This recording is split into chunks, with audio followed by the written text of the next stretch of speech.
depósitos como unos bancos en los cuales cuando hay años buenos de cosecha, entonces se deposita y el grano se almacena. Lo que pasa es que bueno, ahí no se puede visitar porque eso está muy mal.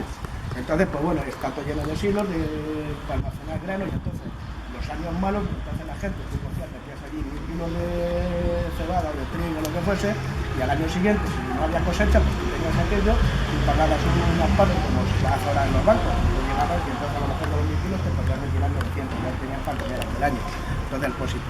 Y luego, bueno, aquel arco, que son los dos únicos que quedan, el arco de la Villeta y aquel arco, que es el arco de la Tahona, ese se hace posterior. La plaza se empieza a construir a partir del siglo XVI y el pueblo empieza a expandirse hacia arriba en el siglo XVI.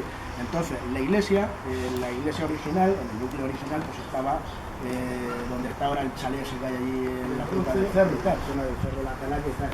Entonces la guardia de cómo se conoce. Cuando se reconquista, esto, pues bueno, durante los visigodos también hay aquí presencia, porque en la ermita de allá abajo de Pera, hasta los años 50, pues había un dintel que era visigodo, ese desapareció y luego apareció un buen día en el Museo de Santa María, que era la zona aquella. En la guardia, en aquellos tiempos, tampoco había una judería que fuese muy importante. ¿Por qué? Porque la guardia era un pueblo pequeño. Entonces, por ahí, en la Edad Media, en aquellos años del siglo XV, pues la guardia pues vivirían unas 500, 600 personas como máximo.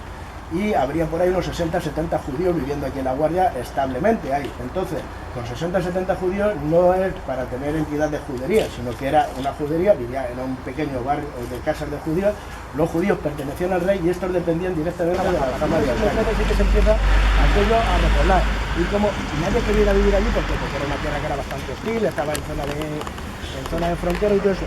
Y entonces ¿a quién se lo dan? A los caballeros Calatravos. Los caballeros Calatravos, si habéis visitado por ahí Ciudad Real, pues montan una serie de enclaves y de castillos que reutilizan de los árabes que estaban allí.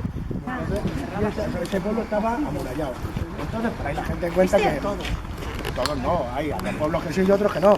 Y aquí está en la calle de la Rural, por allá lejos el carretero de Lucía, que hay otros restos de castillo. No, eso era un molino. Lo que hay aquí enfrente son molinos de viento. Entonces esos son molinos de viento. Molinos había bastante aquí, porque era la única forma. Molinos de viento, pues había allí, en la zona aquella, allá enfrente.